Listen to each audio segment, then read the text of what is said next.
Thank you very much. Thank you very much.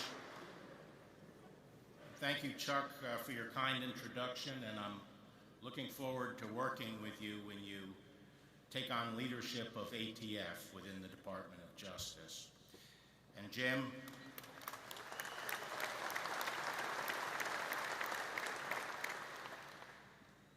it's good to see you, and thanks for all you have done over the decades for FOP. And I want to say that very grateful to the mayor for her support of law enforcement and her outstanding leadership of this great city. And Congressman Scalise, it's good to see you looking so well this morning. I really appreciate your inspiring remarks, especially for reminding us of the heroism of the Capitol Police, whose swift action prevented a mass casualty attack. Before I begin, I'd like to briefly address news from the Manhattan Correctional Center over the weekend regarding Jeffrey Epstein. This sex trafficking case was very important to the Department of Justice and to me personally. It was important to the dedicated prosecutors in the Southern District of New York and to our FBI agents who investigated the case and were preparing it for trial. Most importantly, this case was important to the victims who had the courage to come forward and deserve the opportunity to confront the accused in the courtroom. I was appalled, and indeed the whole department was, and frankly, angry to learn of the MCC's failure to adequately secure this prisoner. We are now learning of serious irregularities at this facility that are deeply concerning and demand a thorough investigation. The FBI and the Office of Inspector General are doing just that. We will get to the bottom of what happened, and there will be accountability. But let me assure you that this case will continue on against anyone who was complicit with Epstein. Any co-conspirators should not rest easy. The victims deserve justice, and they will get it.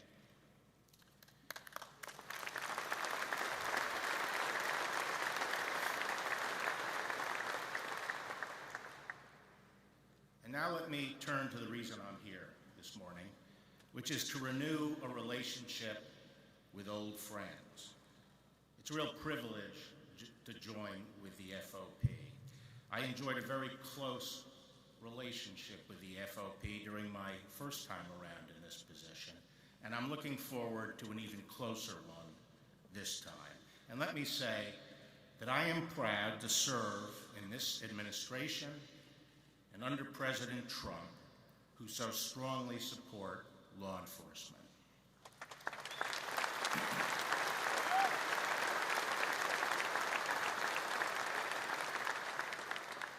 To my mind, there is no more noble profession than serving as a police officer.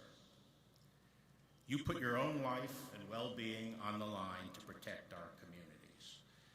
Your families spend anxious nights so the rest of us can sleep in peace. You never know what the next day will bring, what uncertainty, what danger, what threat you might face.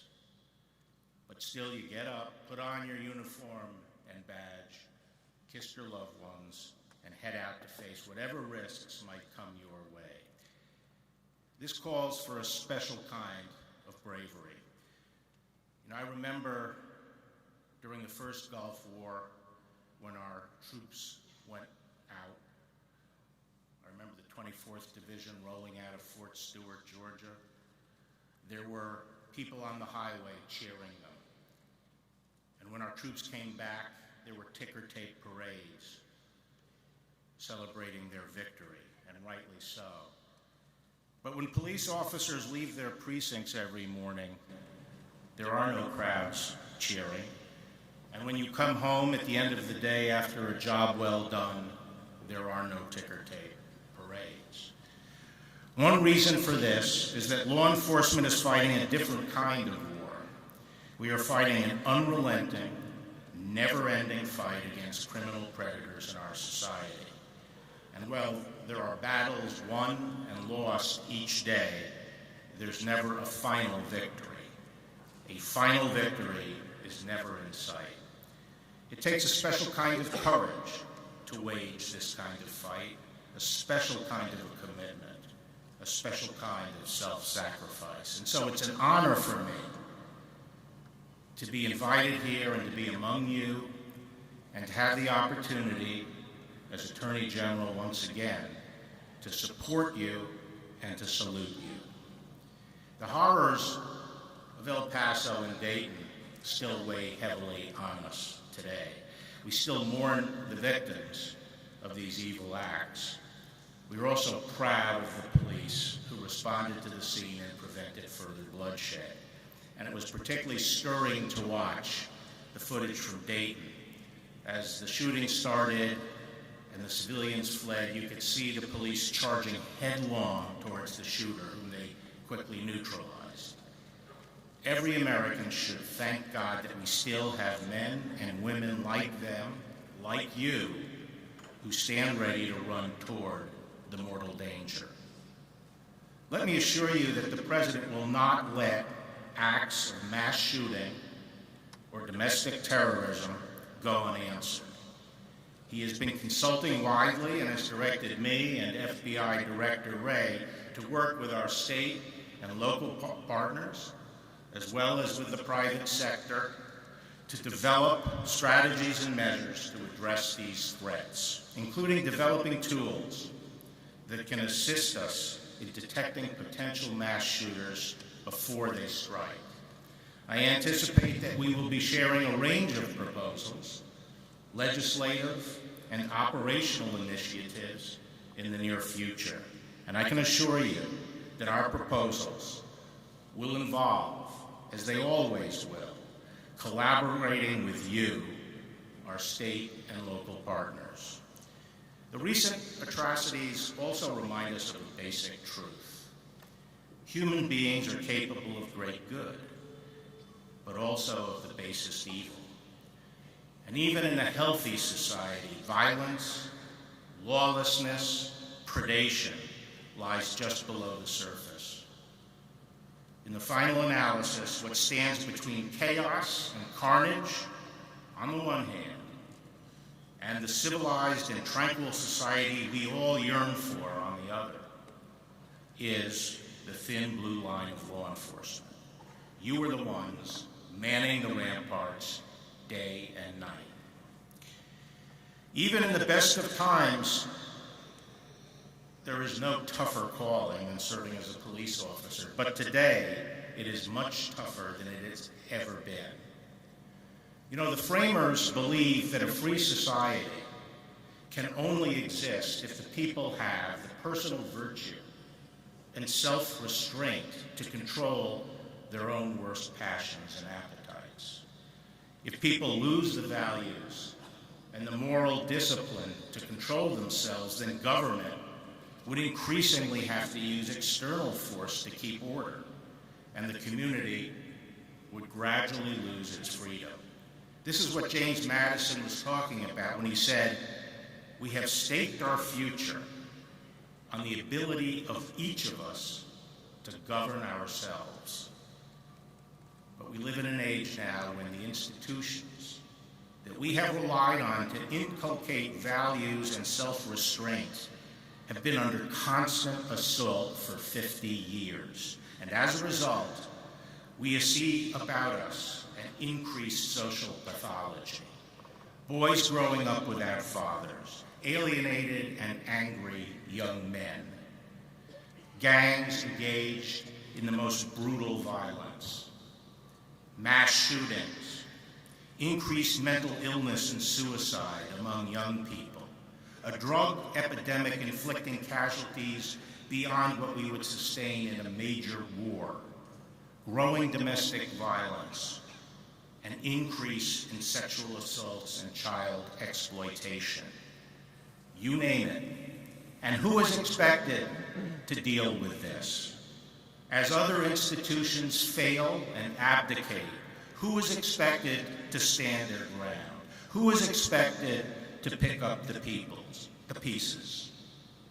You are, the police, the thin blue line. And that is why I say that the job you are being asked to do has never been more challenging, and that the risks you are called on to take have never been greater.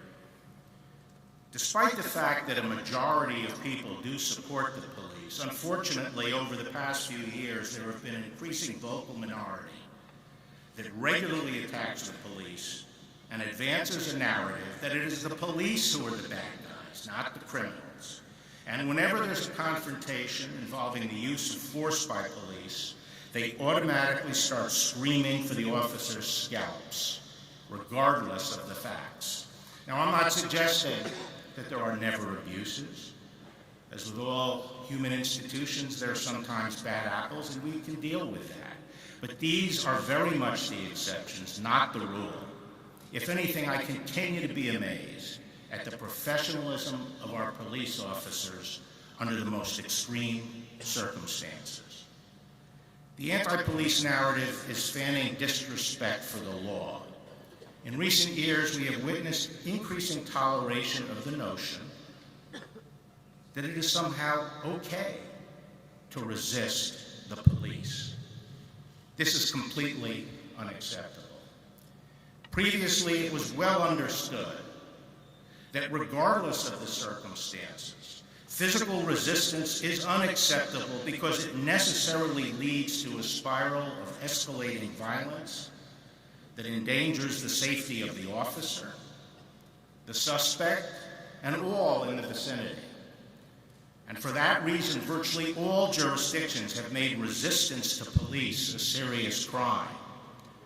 Not too long ago, influential public voices, whether in the media or among community and civic leaders, stressed the need to comply with police commands, even if one thinks they are unjust. Comply first, and if you think you've been wrong, complain later. But you don't hear that much anymore. Instead, when an incident escalates due to the suspect's violent resistance to police, the fact is usually ignored by the commentary. The officer's every action is dissected, but the suspect's resistance and the danger it posed frequently goes without mention. We need to get back to basics. We need public voices in the media and elsewhere to underscore the need to comply first, and if warranted, complain later. This will make everyone safe, the police, suspects, and the community at large. And those who resist must be prosecuted for that crime.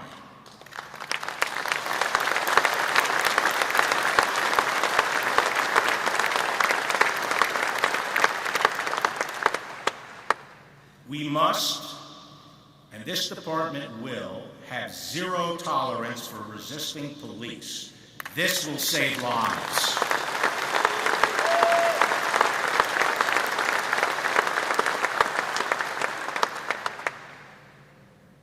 We see disrespect for law enforcement in other ways. We were all nauseated by the spectacle of those prancing punks in New York dousing the officers with water and hurling plastic buckets at them. Unfortunately, these were not isolated events. Between 2014 and 2017, there have been a 20% increase in assaults against police, up now to over 60,000 a year. This administration will not tolerate violence against police.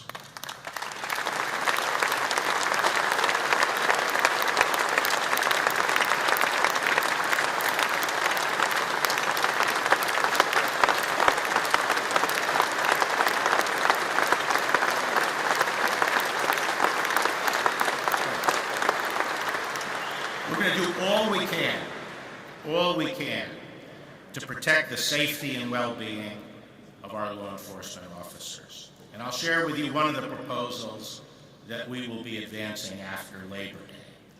We will be proposing legislation providing that in cases of mass murder or in cases of murder of a law enforcement officer, there will be a strict timetable for judicial proceedings that will allow the imposition of the death sentence without undue delay. Punishment must be swift.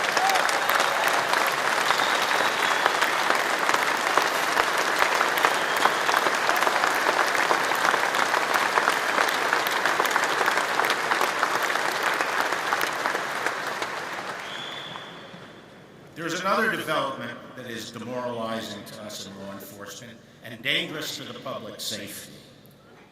That is the emergence in some of our large cities of district attorneys that style themselves social justice reformers and spend their time undercutting the police, letting criminals off the hook, and refusing to enforce the laws.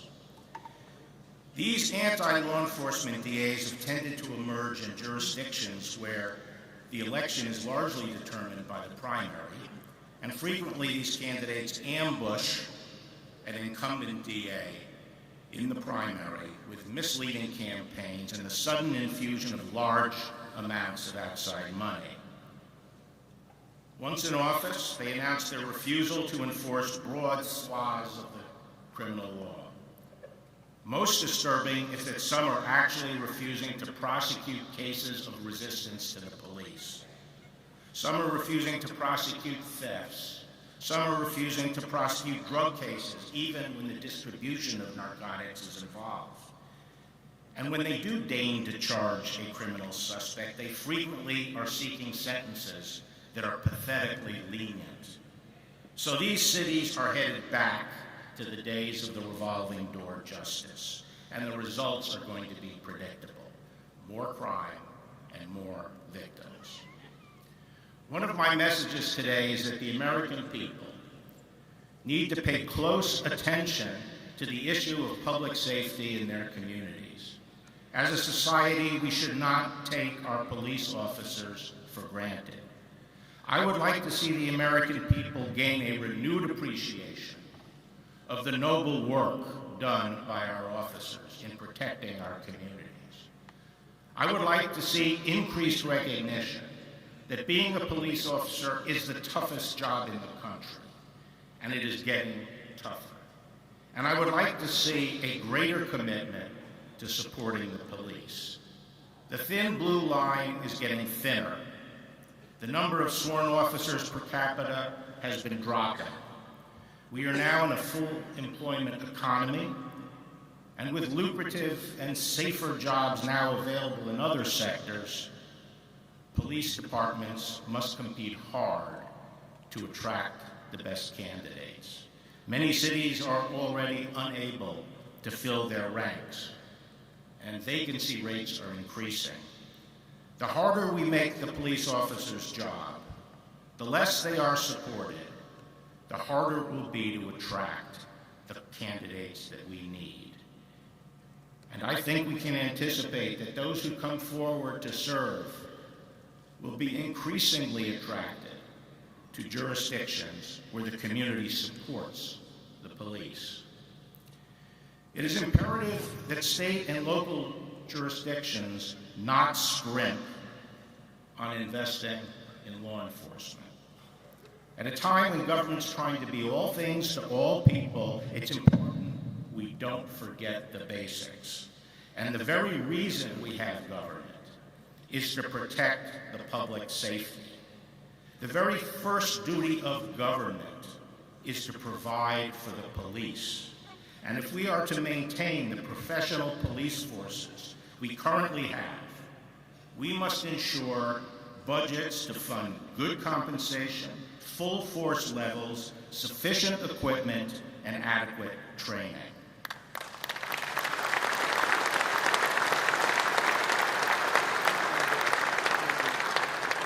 I would like to turn for a moment to my priorities and the importance of our partnership.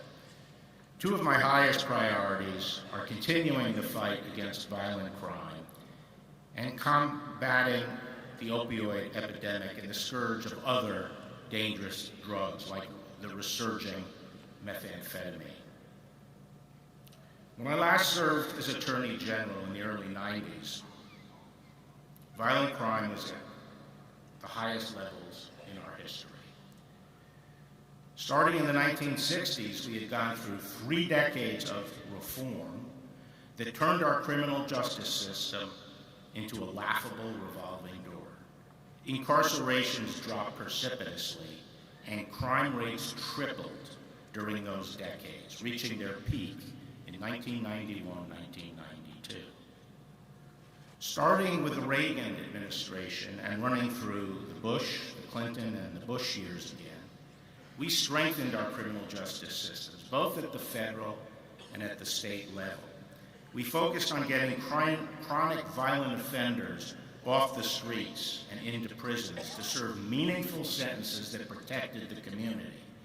We worked closely with our state and local partners on programs like Weed and Seed and Trigger Lock. The result? A steady and sharp drop in violent crime starting in 1992. And today, violent crime has been cut in half. Unfortunately, in the last few years of the Obama administration, the violent crime rate started rising again.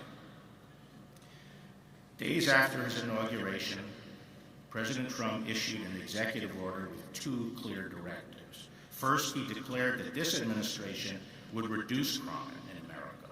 And second, he directed the Department of Justice to take the lead on federal actions to support law enforcement efforts nationwide and to collaborate with state and local jurisdictions in restoring public safety to all our communities. And we take this responsibility seriously. And working closely with our state and local partners, we have succeeded once again in driving crime rates back down. I am proud of our work together on Project Safe Streets and in the variety of joint anti-gang and anti-gun violence efforts that we've been engaged in. We have made a difference, but we can't rest on our laurels.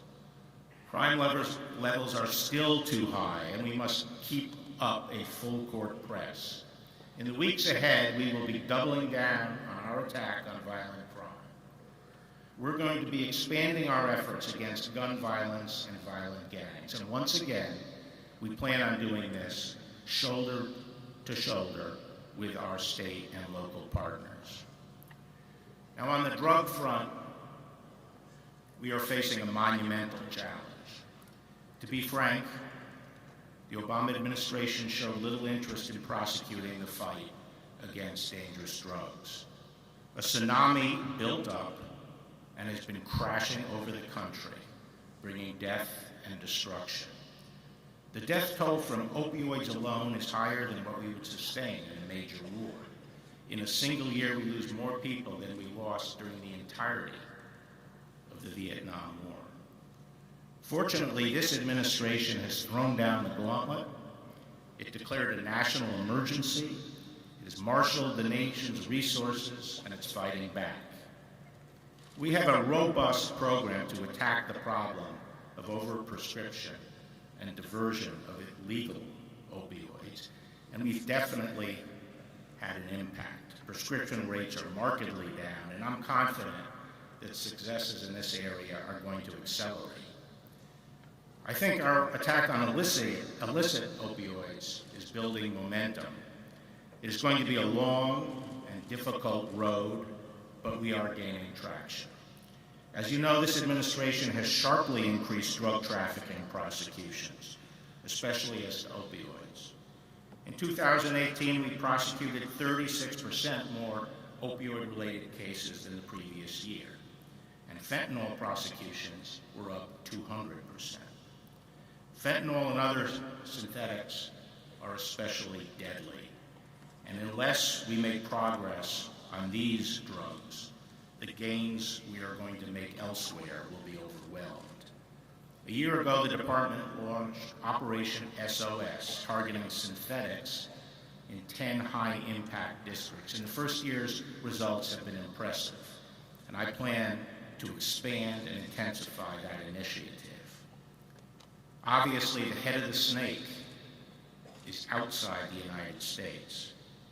Most of the illegal drugs coming into the country, opioids, cocaine, and methamphetamine, are trafficked from Mexico by transnational organized crime, especially the Mexican cartels. We must destroy these cartels.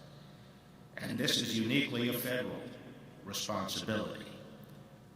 We have destroyed cartels in the past, but we then let up and let other groups take their place, and we cannot let that happen again.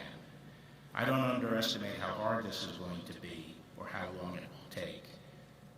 The successful prosecution of El Chapo was a big step forward, and we have to capitalize on that. And I've asked our agencies to use every tool at our nation's disposal to step up the attack on the cartels.